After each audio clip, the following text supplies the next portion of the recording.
Labrīt, mīļie draugi! Pāvils vēstulē korintiešiem saka, bet kad nāks pilnība, tad beigsies viss, kas bija nepilnīgs.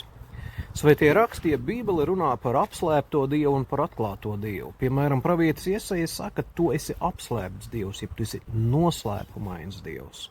Savukārt Jēzus saka, ka Dievu neviens nav redzējis, bet vienpiedzimušais dēls, kas ir pie tēva krūts, tas mums viņu ir atklājis.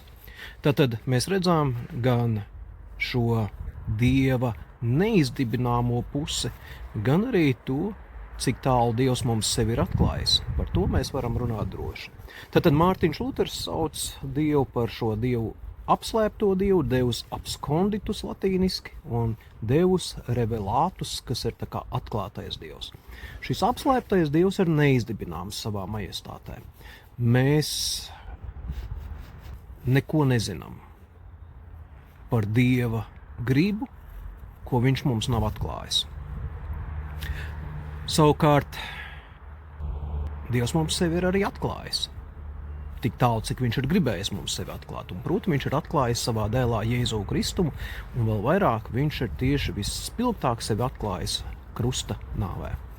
Tātad šo apslēpto Dievu bieži vien mēs sastopam savās slimībās, ciešanās, nāvē, tad, kad šķiet Dievs klusē, un mēs uzdodam šo jautājumu, kāpēc, kur tu esi Dievs, kāpēc tu guli. Šeit mēs sastopamies ar to neizdibināmo Dieva būtību. Tikai to Dievs pats vien zina. Kāpēc mūs piemeklē viena vai cita veida ciešanas, sāpes vai kādas citas grūtības vai izaicinājumi.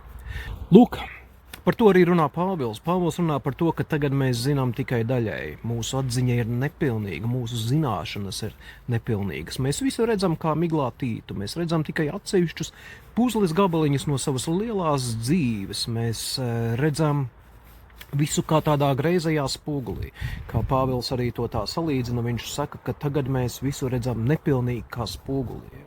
Pāvila laikā spogulis nebija tāds kā šodien mums dzidrs, skaidrs. Ja? Tur attēls bija ļoti izkropļots, ļoti aptuvens. Un lūk, tātad ticība nenozīmē, ka mums ir visas atbildes, ticība nenozīmē, ka mēs visu zinām, bet ticība nozīmē, ka mēs uzticamies tam Dievam, kurš mums sevi ir atklājis Jēzu Kristu. Tam Dievam, kurš zina visu, iepretim mums, kuru zināšanas ir ļoti nepilnīgas. Līdz mēs kādā dienā redzēsim viņu vaigu vaigā un atzīsim gluži tāpat, kā viņš mūs ir atzinis. Un tas ir mūsu mierinājums, ka Dievs zina arī to, ko mēs nezinām. Bet mēs varam uzticēties tik tālu, cik Dievs sevi ir atklājis, un viņš ir pavisam droši atklājis, ka viņš ir mīlestība un ir pāri visu.